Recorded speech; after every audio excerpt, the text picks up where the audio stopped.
Annoying.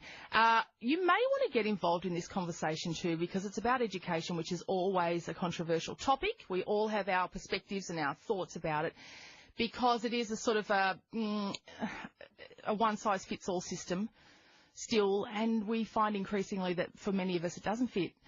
And we have a learning disability person in our family, and I'm just sort of starting on this journey of being a parent in that situation. So I'm excited about this conversation. To talk to us about block learning, a revolutionary model that's being rolled out right now at Victoria University, is Professor Ian Solomonides. Solomonides, what a beautiful name. How are you? I'm very well. How are you? I'm excited because anytime I'm one of those weirdos who likes new things. I know they tell me most people don't like new things, but I'm excited by them. I think there's always potential that it will be great. And so particularly when I was reading a little bit of research about this, and I was reading, the reason we have our education system the way it is just because we've always had it the way it is, right? It's a good point. So when you think about university education in particular, there's probably 900 years of history, custom and practice around that. And even when you think about semesters, most universities have 2 semesters and they're split by a vacation period. You go, well, why? And why are they 15 weeks or 16 weeks long? I've done a lot of investigation into that, and I can't actually find an answer. There's some suspicion that it's something to do with the old school system.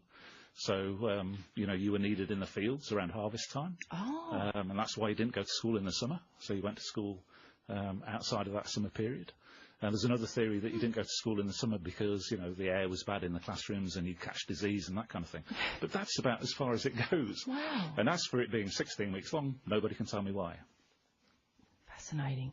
So are you now trying to figure out how to use our time and our brain space and all of that for its optimal use, I guess, trying to figure out how to get the best out of us? Absolutely. We are definitely thinking about that. We're thinking about, in particular, some of the good evidence that's around that leads to what's called learning gain or improvement over time in one's learning. And we've got a list of that. We know the things that lead to that, and we also know the things that don't lead to that. So many of the things that universities get measured on, like research performance or reputation or selectivity or class contact hours, don't lead to learning gain. But things that do lead to learning gain are the things we don't often get measured on, things like the close contacts that we might have with students, the size of our classes, whether we have active and collaborative learning. Encouraging students to spend time on the right things. It sounds fairly obvious, doesn't it? Yeah. But most education in universities up and down the country, particularly in the early years, can be quite threatening for students. As you go into a big class, you don't know anybody. There's often a lecturer in front of a group of 250, 300 students. Yeah. Talking about content in a very transmissive kind of way. We need to move to something that's a lot more personal and a lot more interactive. Particularly in that first year when you first arrive. I mean, it's quite an alien environment, isn't it, for a lot of us arriving from high school and mum and dad's house. For sure. And then you arrive in this environment that is really alien in a lot of ways and seems very combative and disinterested and harsh. Yeah, and if you're lucky, somebody else in your family has been to university and they might be able to help you with that. But for a lot of students, they haven't. And for a lot of students at Victoria University, they haven't. They come from a lot of disadvantaged backgrounds. Many of them are asylum and refugee seekers, many located in the west of, in the west of Melbourne. So some of them don't have any of that kind of, if you like, social and cultural capital that will help them get through university. One of the triggers for me, I've been at that university, been at Victoria University now for about 3 years. And when we were thinking about doing this, I remember talking to a second-year student towards the end of her second year, and she said, "Somebody's called me by my first name today." And that's quite an alienating situation to be in. So we were determined to do something about that. That she hadn't been called by her first name until that day. Yeah. Perhaps by some of her peers, but not necessarily by one of her educators. Yeah. And we know that one of the things that gets students through university, or one of the best things that we can possibly do, is to develop a sense of belonging. A sense of belonging in particular to other students, but also to the educators and to the subjects that they are studying. So that's one of the key things around the block model. I mean, I'm just thinking that I am certainly I'm a third generation Australian. I'm sitting here broadcasting on the ABC, and if my children went to Victoria University, I wouldn't be able to help them. They would be first generation going to a university like that. I know what it's like myself. I was the same. I went to university first in family. Mum was a single parent. All of those kinds of things. My kids are from the western suburbs. And, we're not refugee background, but that is a very alien atmosphere to us. Yeah. Well, I dropped out. I dropped out within, because I didn't have that cultural and social capital myself, and it was 10 years before I went back to university. So, okay, what is block learning? Could you define that term for us, please? Put simply, it's engaged learning in depth, studying one subject at a time. Oh, gosh, how revolutionary. That's insane. Aren't we meant to go and do 6 of them and be rushing from this class to that tute and juggling all these things? Absolutely. And that's what we've pulled apart. So it's a difficult thing to do, to pull these things apart. But yes, you're absolutely right. The typical diet of a student going to university would be studying 3, usually 4 subjects at the same time, concurrently, over a 12 or 13-week period.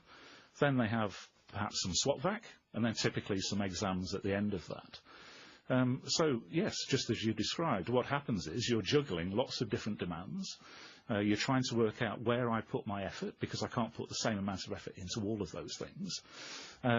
You're going to wait 16 weeks, perhaps even longer, to find out whether or not you've passed a particular subject, what we call units of study. So we set about trying to undo that and to embed some of those high-impact practices that I spoke about. So now block learning, if you come to our university, you will go into a class size of about 35. You'll be taught by one educator for a 4-week period. You'll complete all of your assessment within that 4-week period before you move on to the next subject. And what that enables you to do, of course, is to study that subject intensively and in depth without having to wait the following week to find out whether or not, hang on, do I remember what I was told last week? You can pick it up the next day. So our students still study the same amount as they would do over 12 or 13-week periods, but they do it in a more concentrated period over 4 weeks with a very different pedagogy, the very different ways in which we do the teaching and learning. Fascinating. Professor Ian Solomonides is who we're talking about from Victoria University about this new model of learning called block learning. It sounds like binging to me. I'm going to use the TV terminology. Well, I'm going to binge on a subject for 4 weeks rather than try and juggle a bunch of subjects over the course of 16 weeks, is it? Indeed. Can you see ever an application where this could be moved into a high school environment where I could do block learning on those subjects? If anybody knows, we believe there is a high school that does this, possibly in the Melbourne area, but we've not been able to find out where that is. Now, that might just be a rumour, of course. Could it be applied? Yes, we believe it could be applied at a number of different things. If you think about schooling... Because I couldn't handle all of that even in high school. All of those different subjects. One thing we have learnt from the school system is a consistency of approach. So schools that do particularly well in the compulsory sector are those that have clear, consistent and high expectations of their students, and they have a common teaching method. Why would it be any different in higher education? So we've kind of adopted that from at least the school, from the school area, Yeah.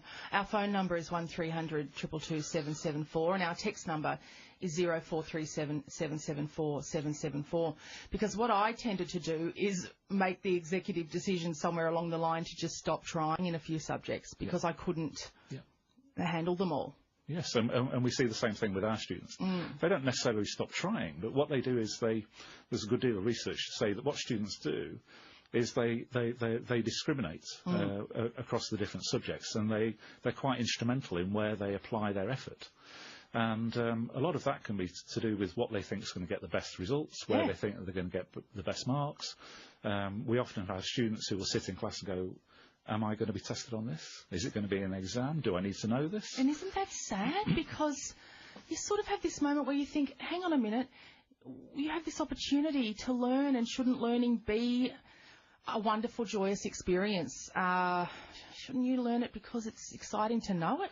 We know that the students do best are the ones that are intrinsically motivated. They are inherently interested in that particular subject, and they engage with it in a deep and meaningful way. if you move to a block model and you can only focus on one subject, that's really the only way in which you can engage with that subject. You can't, for example, do what some of our students might do towards the end of a semester, where they cram the material and then regurgitate it in an exam. And often when you look at that as an educator, you're reading on the page what you've told them in the classroom. If you move to this kind of block model, which is more active, is more inquiry-based, is about discovering meaning for yourself, that's much more impactful. And it's going to stay with you longer than if you take a more superficial and surface approach to that study. Yeah. How hard has it been to push this through, to fight the culture? Have you had much pushback? We've had a little bit of pushback. I mean, people are naturally afraid of the new. Yeah. All right. And this is very new. And as I said, there's 900 years of custom and practice around university education that we've had to challenge, if you like. So universities are regulated in this country by a national regulator. It publishes a set of standards that we have to adhere to. But they've been quite encouraging. They've said, look, so long as you stay within the standards, we want to see some innovation. Okay. And if you think about the sector, it really looks pretty much the same up and down the country. Universities might be distinguished by different, different levels of prestige or things that they focus on. But largely, the way in which education is conducted is the same up and down the country. So I think the regulator is keen to see some innovation in the sector. A lot of our degrees are accredited by professional bodies. So these are professional degrees that might lead to a career in accounting or in nursing or whatever it might be. And again, there is an oversight there. Some of those bodies can be a little bit conservative, and we've had to work very hard to convince them that we're not reducing standards. If anything, I think we're improving standards, so that's been quite difficult. But of course, the internal change itself, encouraging our own staff to think about a new way of teaching and learning, was relatively straightforward, because we only did this in the first year to begin with, and we recruited staff into the first year who were interested in working in this kind of way. Now we're rolling it out across the rest of the university. Of course, there's scepticism, but that's what university is about, and there should be scepticism. But you're a rock star. You're a rock star, Professor Ian Solomonides. I love it. Thank you so much for joining us. Revolutionary block learning. Look, it'll be just all the normal thing in such a short period of time. But good on you. How exciting! It's exciting. Now we have to cross. Dr. Ian Solomonides, Professor. I mean, you're here for all the big news. Joanne has given us a call, and she would like to talk to you about block learning. Hi, Joanne. Meshel, loving your program, sitting here laughing my head off at you. And I hope Louie's not too traumatised. Thank you so much. I'm 30 years apart from my daughter. I went to Footscray campus in my day and did teaching, and my daughter's there now in her second year of blocks doing psychology, and we often discuss the different workloads and when assignments are due and trying to balance like a uni student. And it's so different, because high school, not spoon-fed, but they're so encouraged and people care if you don't get the work done. And uni, it's not. But Kate had a problem of being ill, that she had appendicitis. Text the lecturer straight on the phone, don't worry about it. And we giggled that the evidence was her in the hospital gown, and then she's just had an assignment on Monday and she's full with flu. And she went in and straight away after the class, oh, yeah, well, you passed, you got 75%, oh, but we know you know the material. And I couldn't get over the discussion that she's having with her lecturers, whereas once upon a time we would submit the paper and you'd sit around and round and round and wait for weeks. Joanne makes a really good point. We've just returned to our conversation about block learning, this new model that's been introduced at Victoria University with Professor Ian Solomonides, which is about, rather than taking on 6 subjects at once for 16 weeks, the idea of taking on one subject for 4 weeks and really focusing on it. That if you are disrupted for any reason, illness, accident, whatever, that I guess it's easier then to slot back in to your course. A couple of things there. Potentially it's easier to slot back in, but because you are in a relatively small class and you're working with one educator, that educator gets to know you really well, as Joanne was implying. Which means that if there is any adjustment to be made, that's possible to be made there and then. But of course, if you miss a substantial part of your education over that block, you can always suspend and then pick that block up again, because you don't have to wait another semester for it to come around. Yeah, I'm not missing 6 courses. I could miss 1. Yeah, it will come around, because you have to repeat the blocks in order to teach the number of students.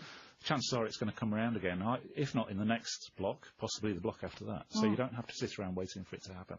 Yes, I hadn't even thought of that. So such an interesting...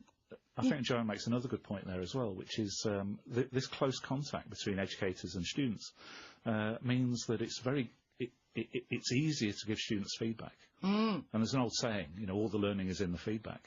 Yes. And if you're in that class all the time, and they are for kind of 3 hours a day, 3 hours plus a day for 3 days a week, over 4 weeks, then you're going to get lots of oral feedback. And that's really important. Yeah, it is. And for a lot of people, that's the only way you can learn, isn't it? It is. But learning is also a social thing. As we talk to each other and we kind of try out ideas and we understand our own learning.